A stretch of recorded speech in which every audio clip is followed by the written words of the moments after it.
Hello বন্ধুরা, চলো আজকে দীঘার লাস্ট ডে, একদম এবার বাড়ি যাচ্ছি। আর কিছু করার নেই, তার জন্য ভোর ভোর বার হয়ে গেছি। তা তোমরা কেমন আছো? আশা করি সবাই খুব ভালো আছে।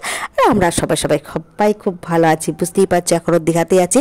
দীঘায় ভোরবেলা চলে এসেছি আমরা একদম দীঘায় সূর্যোদয় দেখতে। তা চলো সূর্যোদয় দেখি। আর সুন্দর একটা কি বলবো অভিজ্ঞতা যাকে বলো, প্রাকৃতিক দৃশ্য, সব কিছুই সেটাকে আমরা উপভোগ করি। চলো। আর এত সুন্দর ওয়েদার, সুন্দর দেখতে লাগছে না, যেটা বলার মতো না। জানি দীঘাতে বহুজনই গেছো ঘুরতে, হ্যাঁ, তারপর যারা যাওনি তারা দেখে নিতে পারো। আর চাটা ভাবলাম খাইনি, চলো চাটাও খেয়ে নিই। আমরা চাটা খেয়ে নিলাম, আমি আর আমার হাজব্যান্ড চা খেয়ে নিয়ে। আর সূর্যোদয়টা এত সুন্দর লাগছে, নিচে সমুদ্রের ওপরে লাভায় পুরো সূর্য উঠছে। কি বলবো সেটা না, ছেড়ে আসতে ইচ্ছাও করছে না, কিন্তু না ভাই, বাড়িতে তো ছেলেপুলেগুলো ছেড়ে গেছি, বলো 2 দিন হয়ে গেছে। তা অলরেডি অনেকটা লেট হয়ে গেছে। তাহলে চলো ঝটপট এবার বাড়ির দিকে রওনা দিতে হবে। কেননা ছেলে মেয়ে দুটো একা একা আছে ওদিকে, আছে মা, সবাই আছে, থাকলেও নিজের সন্তান একটা অন্য জিনিসই টান, তাই না? তাহলে চলো ঝটপট, এখন দীঘায় থাকলে হবে না। দীঘা থেকে এখন সোজা যাব আমাদের বাড়ির গন্তব্যস্থল। আর আমাদের বাড়ি দীঘা থেকে আমাদের বাড়ি কৃষ্ণনগর, মনে করো অনেকটাই ডিফারেন্স। তা চলো, অনেকটাই দূরত্ব আছে, সময়ও লাগবে। এই ভোরবেলায় বেরোলে মোটামুটি আমাদের দুপুর হয়ে যাবে। তা চলো, দুপুরে বাড়িতে পৌঁছে কি করি কি খাই জানি না, কি খাবো, খুব চাপ জানো তো। মনে করো রাস্তায় খাবো নাকি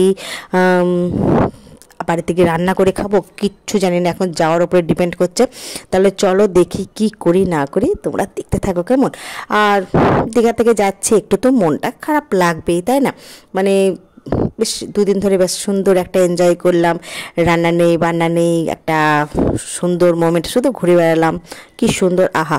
কিন্তু যাই হোক, যখন দীঘার গেটে ঢুকছিলাম কি আনন্দ। আজ কিন্তু মনটা খুব খারাপ হয়ে গেল, কারণ দীঘার গেটটাকে টাটা করতে হলো, কিন্তু উপায় নেই। চলো দীঘার গেটটাকে টাটা বাই বাই করে আমি আমার গন্তব্যস্থলের দিকে পৌঁছে যাই, কেন আমার ছেলে মেয়ে দুটো বাড়িতে আছে।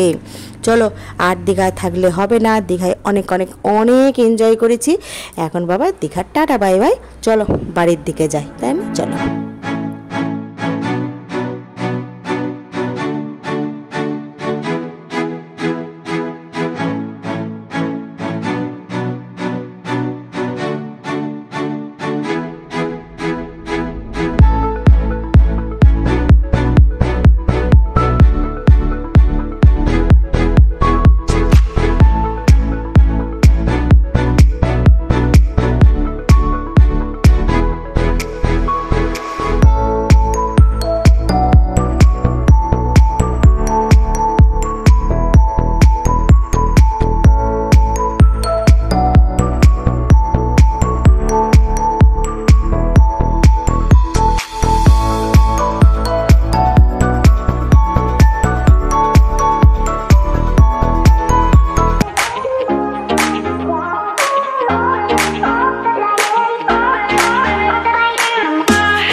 বাজে পরে হবে, এখন আর ভালো লাগছে না।